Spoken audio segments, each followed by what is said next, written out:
In the heart of New York City, the morning started just like any other.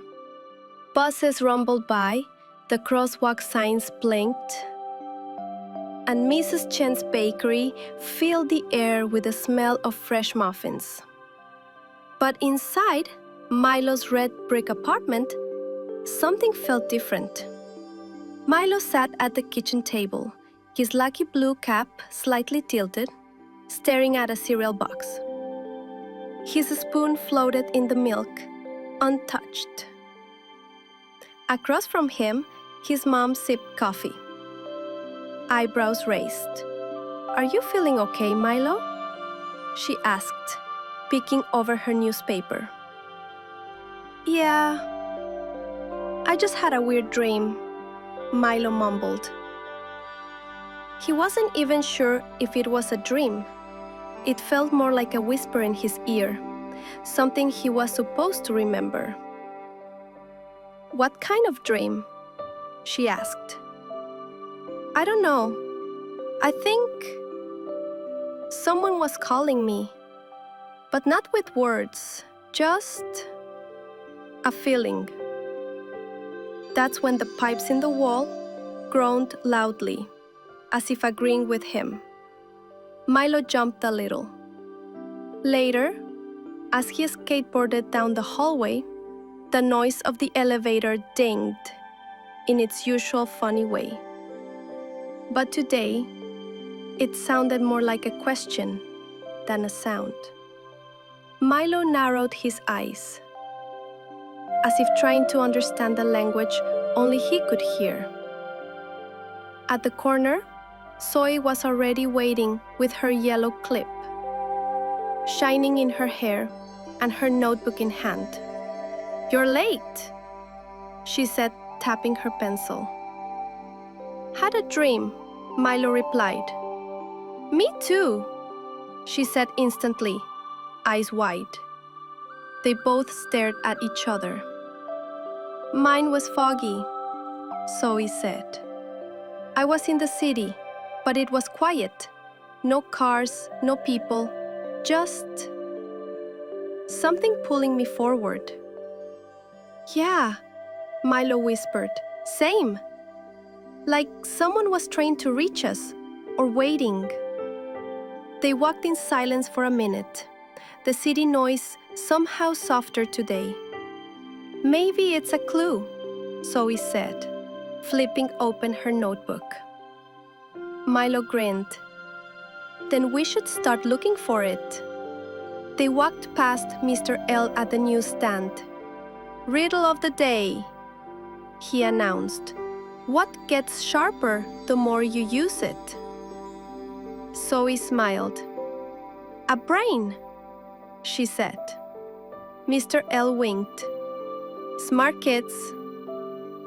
They kept going, past the flower shop and Miss Lola's dog in his tiny green hat.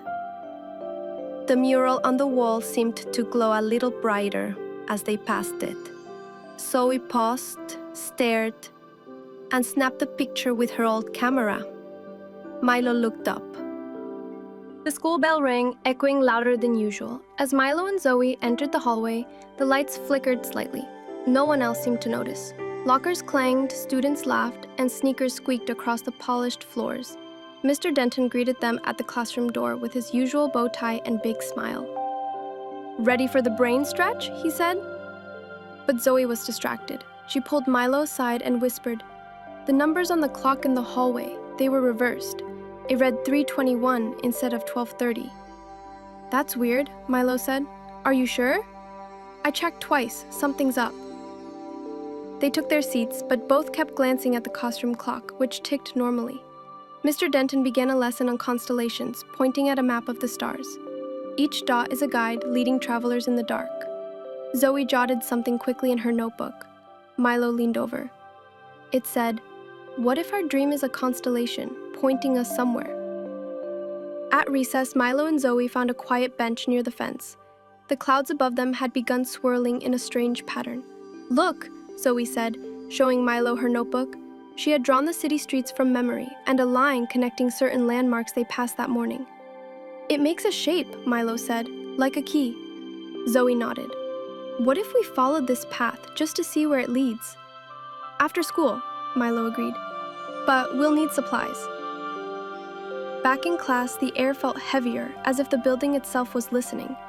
Milo noticed a flicker on the projector screen, a frame that didn't belong. A symbol flashed, a circle with 3 lines inside, like a triangle with no corners. Zoe gasped. That was in my dream. Mr. Denton continued speaking, unaware of what they'd just seen.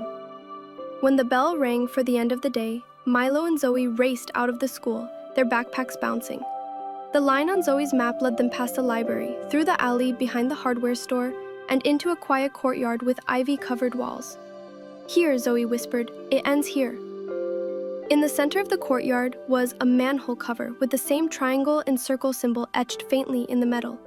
Milo reached out to touch it, but just before his fingers made contact, a voice echoed from behind the ivy. You're not ready yet. They both jumped back, staring wide-eyed at the moving vines. A soft breeze carried the scent of old paper and chalk. Zoe whispered, Did that plant just talk? Milo nodded slowly.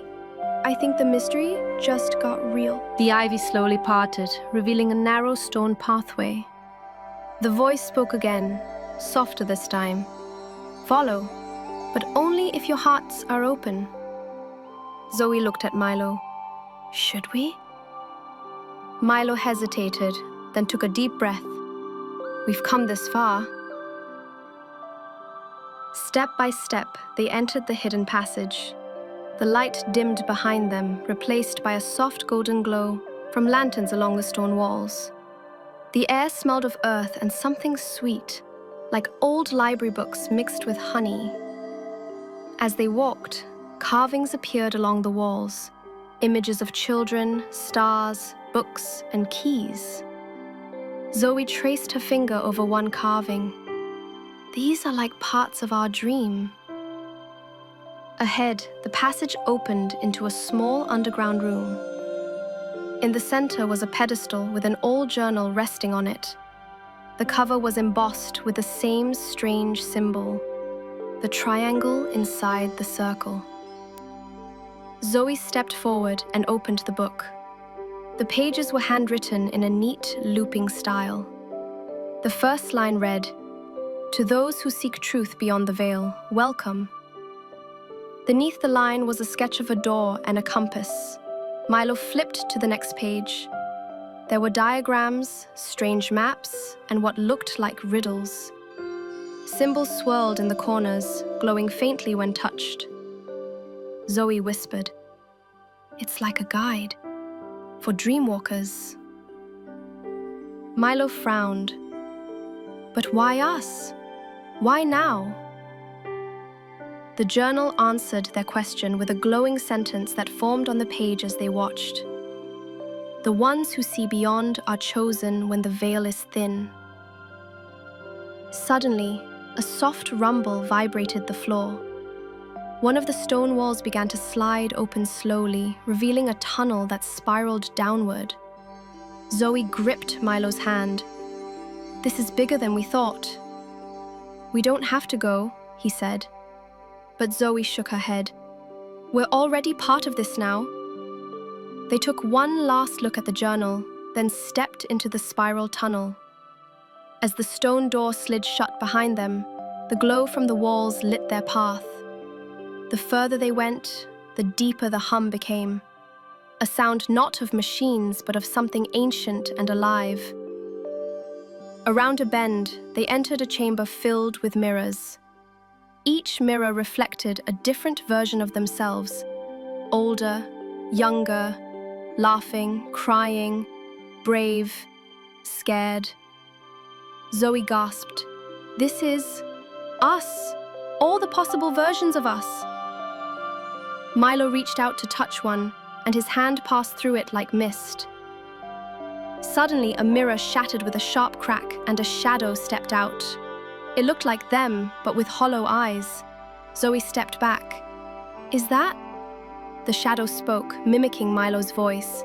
Zoe and Milo stood frozen, the air thick with silence after the shadow's warning. A dim shimmer lingered in the broken mirror, like smoke after a storm. What was that? Milo asked, his voice low. I think it was a chest. Zoe replied, still catching her breath.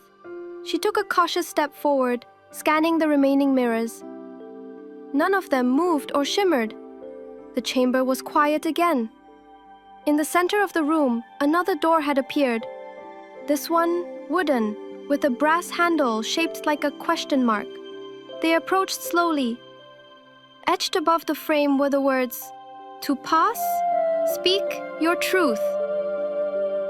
Zoe looked at Milo. What does that mean? "I don't know," he said, then stepped closer. "But maybe we try." He placed his hand on the door and said, "I want to know who I am and what this dream means." The handle glowed briefly, but nothing happened. Zoe stepped forward, heart pounding. I want to protect what matters. I want to understand the secret we're part of. Suddenly, the handle clicked. The door creaked open, revealing not another tunnel, but a quiet library. It was circular, with high shelves filled with books that seemed to whisper as the kids stepped in. A soft golden light shone from a chandelier made of hanging keys. A voice echoed through the space. Welcome, dream seekers. The journey has only just begun. On the far side of the library, a grand book hovered in mid-air. As they approached, the cover opened on its own, turning to a blank page that began to write, Chapter 1, The Awakening of Zoey and Milo. The children looked at each other. "This is our story?" Milo asked. Zoe smiled. "Or maybe it's what comes next." The book sparkled, then closed with a soft thud. A small drawer beneath it opened, revealing two glowing pendants. One shaped like a key, the other a compass. "They're for us," Zoe whispered, placing the compass around her neck. Milo took the key. Then let's see where they lead. The lights in the library flickered, and slowly the room began to dissolve. Not in a scary way, but like pages turning in a book. Zoe and Milo found themselves standing once again in the dream park, just as the sun was rising. But something had changed. In Zoe's hand, the compass still glowed.